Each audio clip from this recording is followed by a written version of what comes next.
YouTuber Prasanna Raavan పై జనసేన వీర మహిళలు పోలీసులకు ఫిర్యాదు చేశారు. యూట్యూబ్ లో ప్రచురించిన వీడియో మత విశ్వాసాలను దెబ్బతీసేలా అసత్య ప్రసారం చేసేలా ఉందని ఆరోపించారు. రాజకీయ నాయకులపై చేసిన వ్యాఖ్యలు ప్రజల్లో అపోహలు, సామాజిక విభేదాలకు దారితీస్తున్నాయని పేర్కొన్నారు.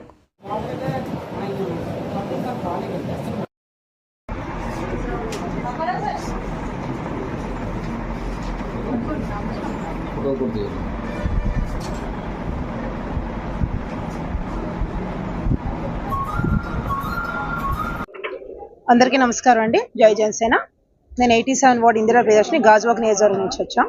ఈ రోజు గాజువాక నియోజకవర్గం గల పోలీస్ స్టేషన్ కి సమీప పోలీస్ స్టేషన్ కి సీఏ గారికి కంప్లైంట్ ఇవ్వడం జరిగింది.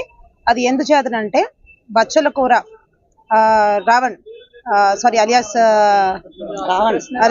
జోసెఫ్ అనే వ్యక్తి మీద అనుచితమైన వ్యాఖ్యలు యూట్యూబ్ ద్వారా పవన్ కళ్యాణ్ గారి మీద అనుచిత వ్యాఖ్యలు చేసినందుకు ఆయన మీద సీఏ గారి దగ్గర కంప్లైంట్ ఇవ్వడం జరిగింది.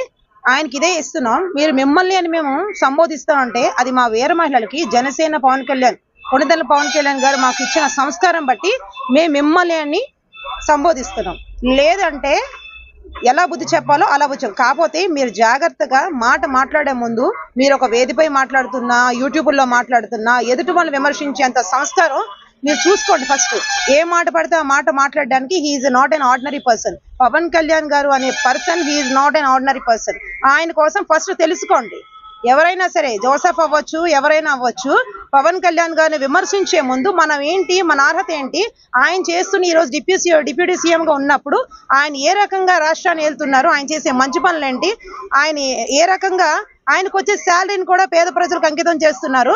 అటువంటి పర్సన్ ని మనం అనొచ్చా, అనకూడదా, మనం దానికి సమంజసమా కాదా, మన లైఫ్ ఏంటి, మనం ఏంటి ఫస్ట్ ఆయన అనడానికి అనేది ఫస్ట్ మీరు తెలుసుకోండి. జోసెఫ్ గారు ఇదే కానీ రిపీట్ అయితే జనసేన నుంచి వేరే మహిళలందరూ కూడా మీరు గట్టిగా బుద్ధి చెప్పాల్సి వస్తుంది. నువ్వు అని మేము ఏకీపించలేదు అంటే అది మా బాస్ మాకు ఇచ్చిన సంస్కారం కాబట్టి ఇది నెక్స్ట్ టైం మీరు రిపీట్ అవ్వకుండా చూసుకుంటే చాలా బాగుంటుంది. ఎందుకంటే మేము ప్రతి పోలీస్ స్టేషన్ లో సిపిఎల్ దగ్గర నుంచి మేమున్న పోలీస్ స్టేషన్ లో అన్ని చోట్ల కంప్లైంట్ ఇవ్వడం జరిగింది. మీ మీద కేసు నమోదు అవడం జరుగుతుంది.